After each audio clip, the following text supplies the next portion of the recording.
যে একটা ছেলে এখন ভালো করতেছে, a good player, best player, পরের ওভারে খারাপ করলে যে ও সব থেকে বাজে প্লেয়ার। আমরা হয়তো বা ভাবছি যে আমরা অনেক ভালো ক্রিকেট খেলতেছি, আমরা অনেক ম্যাচ জিততেছি, লিটারেলি আসলে তা না। মানে প্রেসিডেন্ট বক্সের কথা বলছেন, হ্যাঁ, প্রেসিডেন্ট বক্সে নাকি অনেক ক্রিকেটার নিয়ে আজে বাজে কথাও হতো, আমরাও শুনেছি। 100%। এটা আমি নিজেই দেখছি একদিন। এটা ওটা আপনি পরে পরে একদিন আমার সাথে পার্সোনালি শুনে নিন। বাট যেটা দেখে আমি শিখেছি যে এটা এটা আসলে কোনো মানে ক্রিকেটিং নেশন হইতে পারে না, কোনো কালচার হইতে পারে না। যে একটা ছেলে এখন ভালো করতেছে, a good player, best player, পরের ওভারে খারাপ করলে যে ও সব থেকে বাজে প্লেয়ার। এটা আমাদের দেশেই সম্ভব এবং এটা প্রিভিয়াস দিনগুলোতে হয়েছে। এবং ক্যারিয়ারটা আমাদের ঠিক ওই কচুর পাতা পানি ছিল না, পানির মতো জ্বলতো, মানে পেন্ডুলামের মতো। হ্যাঁ পুরা। তো মানে এইটা প্রেসিডেন্ট বক্সে এটা নিয়ে আমরাও শুনেছি আসলে পাপন ভাই বা সাবেক বোর্ড সভাপতি তিনিই বা অ্যালাউ করতেন কেন? মানে এটা তো ক্রিকেট কালচারটা আসলে কেন গড়ে ওঠেনি? ওনারা বলতে পারবে। এটা ওনাদের থিঙ্কিং ছিল, ওনারা কিভাবে আসলে টিম সিলেকশন করতেন বা আসলে পাপন ভাই কতটুকু করতেন এটাও আমি জানি না।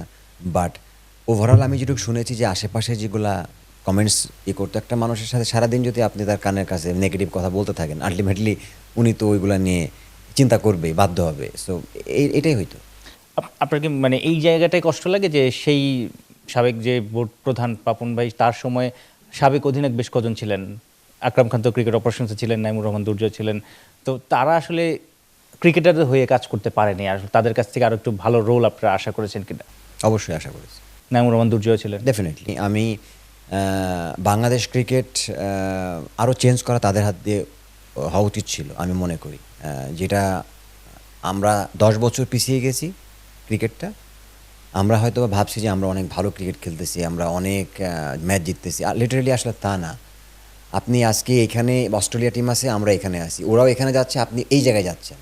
তো ওই জায়গাটাকে কমপ্লিট করতে গেলে বিরাট একটা গ্যাপ আছে। তো ওরা একটা সময় জিততো, আমরাও জিততেছি। তার মানে এই না যে ওদেরকে আমরা ধরে ফেলছি, কাছাকাছি গেছি। তো আমরা ওই জায়গায় যাওয়ার জন্য আমাদের যেগুলো দরকার ছিল আমাদের বাংলাদেশ ক্রিকেটে, ওই জিনিসগুলো আসলে ওনাদের কাছ থেকে পাই নাই, সত্যি কথা। ওনারা হয়তো আমার কথা শুনে হয়তো বা ওনাদের খারাপ লাগতে পারে, কিন্তু আসলে কথাটা ট্রু যে আমরা ওনাদের কাছ থেকে অনেক কিছু এক্সপেক্ট মানে করেছি। আকরাম খান, খালিদ মাহমুদ, সুজন, নাইমুর রহমান দুর্জয় তারা সেই সুজন ভাই দায়িত্বটা নিতে পারলো না কেন? না, বেসিক্যালি সুজন ভাই ট্রাই করেছে হয়তোবা। সুজন ভাই ট্রাই করেছে, আমি সুজন ভাইকে আসলে ঢালাওভাবে দোষ দিব না, কারণ সুজন ভাইয়ের সাথে কিন্তু আমার দেখা হলে অনেক কথা হয়, উনিও আমাকে অনেক কথা বলে। এই একটা মানুষ যে প্লেয়ারদের কথা শুনে এবং প্লেয়ারদের কথা ফিল করে, বুঝছেন।